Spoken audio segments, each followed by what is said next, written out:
So we'll continue with price functioning. So we're going to signaling and incentive. Before now we talked about rationing. We simply talked about how goods are being allocated based on changes in price. That is rationing. Now we're going to signal. For signal, we're simply talking about the signs that price bring about. I chewing on. The price signs bring about when it comes to producers and consumers. So I'm going to read anyway. Signaling. The price is a good piece of information to both buyers and sellers, as prices occur because of the transaction between them. This makes price a signal as it reflects on market conditions. So there's always going to be a market situation which price is involved. And as soon as price is involved, what happens in the market? So based on the graph here, a change in price from OF to OE is a signal to both buyers and sellers that they should change quantity bought and sold. So an increase in price from OF to OE is a sign for both buyers and sellers to act upon it. So here, an increase in price from OF to OE, based on the law of supply, means the higher the price, the higher the quantity supplied. So an increase in price from OF to OE would result into producers wanting to supply more into the market. Then they will supply more at, an increase in price from OF to OE would have been as a result of a fall in the quantity supplied in the market from S1 to S2. So a fall in quantity supply from S1 to S2 is a signal that consumers will be willing to buy more of the product. The product is not going to be available. Get the point here? As soon as the price increases, it serves as a signal that producers will be willing to make more money. But to make more, they have to reduce the supply so that the product becomes scarce in the market.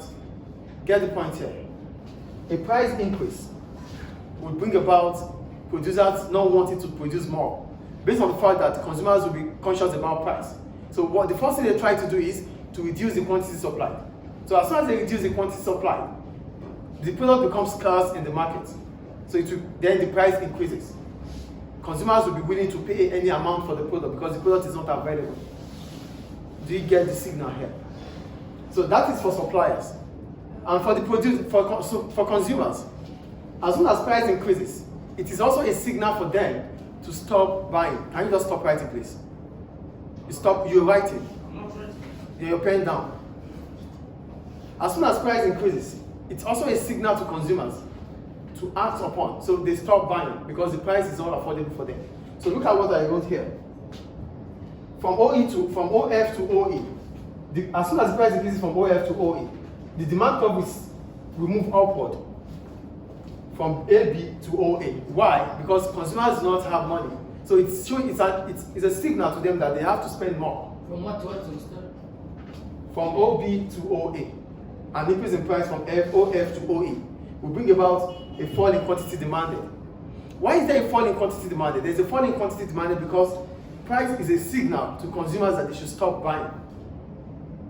Why would they stop buying? They have to stop buying because they will spend extra to what they used to spend on the same product compared to other products. Do we get it or not? Yes. An increase in price will bring about consumers thinking of not spending more because if they need to buy the same quantity at OB, they have to spend more. At OA, this is what they buy. We're taking OB as equilibrium. This is what they buy, the largest quantity they buy. But as soon as price increases from OF to OE, it means they have to buy a few quantity with the same amount of money. You used to buy 2 markers for $5. The price increases to $7 for each. So that means you have to spend $14 to buy 2. So it's a signal for you to stop buying or to buy less. Do you understand the point I'm making? Yes. No.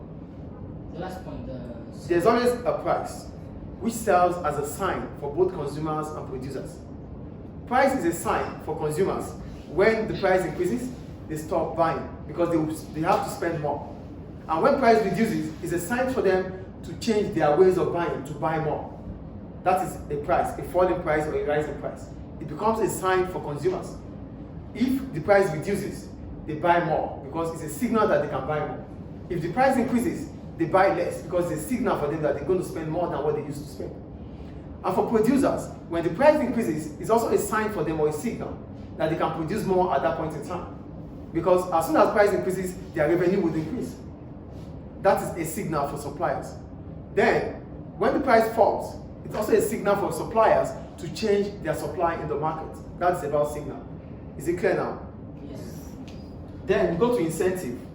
For incentive, I wrote, price act as a motivation for buyers and sellers in the market. For low prices encourage buyers to purchase more goods because it means the utility gain increase in relation to other goods. When the price is low, it's an incentive, it's a motivation for consumers to buy more. Why? Because the amount of satisfaction they derive in the consumption of that commodity will be more than the consumption they get or satisfaction they get from other products. If the price of this marker reduces, it means I'll be able to buy this marker for less dollar. That is what it means. Then the satisfaction is being able to buy this instead of buying other markers that are expensive. I gain more in terms of consumption and satisfaction because the price of this product has reduced. So it's an incentive for me to buy more. Do you get what a lower price is here? A lower price means consumers will be able to gain more and get satisfaction buying more than other products. That is a low price. Then a higher price. What does a higher price do? A higher price reduces consumption. So it discourages consumers from buying. It's not the same as signal. Signal is just a sign that makes you to act upon. But incentive is about encouraging you or discouraging you to buy. Do you get the difference between signal and sign, or signal and incentive here? For incentive, we're talking about the motivation, the motive behind you buying, and the demotivation that stops you from buying. So a lower price will encourage consumers to buy more because they're going to gain more satisfaction consuming that product in relative to other products. But for a higher price, it discourages consumers from buying. Why? Because they have to spend more money than what they used to spend for the same quantity. Do you get lower and higher price here? So the incentive to buy or the motive to buy is when the price is low. The discouragement comes when the price increases. Is it clear? Therefore, the supply side, which is the producers, higher prices encourage suppliers to sell more in the market, but they may have to invest on capital goods or employ more workers to achieve this. So when there is higher price in the market, let's assume there is higher price in the market. For supply to increase in the market, producers need to employ more workers to increase their output. Based on the law of supply, the higher the price, the higher the quantity supplied. So if price increases, we need to produce more to be able to sell more. To do this, we have to invest in capital goods like equipment, technology, or machinery. But if we can't do that, then we have to invest on employing more workers. Because without increasing in output, we cannot still sell more goods. There's an increase in the price, which is an incentive for suppliers to produce more. But to achieve this, they need to invest in capital goods like equipment, machinery, or technology. Or the other hand, they employ more workers so that they can meet up with the demand or the supply of the goods that is needed. Do we understand the point there, please? Yes, sir. Then lower prices. When there's a low price, it discourages production. When there's a low price, producers will never want to produce. So it discourages them from production because they're not going to make more. Do you get the point about production here? Production is the creation of goods and services. So if production has to increase based on the price as an incentive, it means price must increase. If price reduces, producers will not be able to buy. But the producers will not be able to sell because there's no incentive to produce based on the fact that they're not going to make more revenue. Is it clear, please? Yes. So now look at the graph here. I wrote a rise in demand. Let's assume that there's a rise in demand from D1 to D2 here. A rise in demand leads to a higher equilibrium price. This signals that buyers and sellers have to change their behavior in the market, and also is an incentive. So now let's look at rationing now. Okay, we talked about rationing. So let's look at signaling and incentive as a function of price. A high price from OF to OE will mean that, let's assume that demand increases from D1 to D2. An increase in D1 to D2 would mean that suppliers would want to sell at a higher price. What will bring about an increase in demand? An increase in demand will bring about a fall in price. So if the price falls from OE to OF, the quantity demanded would increase from D1 to D2. Do you get it or not? Yeah. A fall in price serves as a signal and as an incentive for consumers. A fall in price from OE to OF will increase the quantity demanded from D1 to D2. Why? Because a fall in price brings about an increase in quantity demanded. So it's a sign that we can buy more at this time. Then it becomes an encouragement to buy more. Do we get signal and incentive here? Both will work together. And if a fall in price will increase the quantity demanded. But why does it increase the quantity demanded? It simply increases the quantity demanded because it is a signal that this is the time we can buy more, based on the fact that the price has fallen. There's a sign and there's an incentive. The sign is that the price has fallen. We know that the price has fallen. Then what does that mean? It means it encourages us to buy. So that's how price serves as a signal and an incentive for consumers.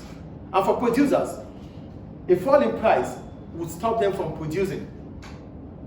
A fall in price from OE to OF will stop them from producing. At that point in time, the quantity supply would reduce or shift leftward from S to S1. Do you get what I'm saying here? Yes. A fall in price is a discouragement for producers to produce more. They would rather supply less. Why would they supply less? They have to supply less because they need to make the products to be scarce before they can increase the price again. Is signaling an incentive clear? Any question about it? Thank you. You can write down.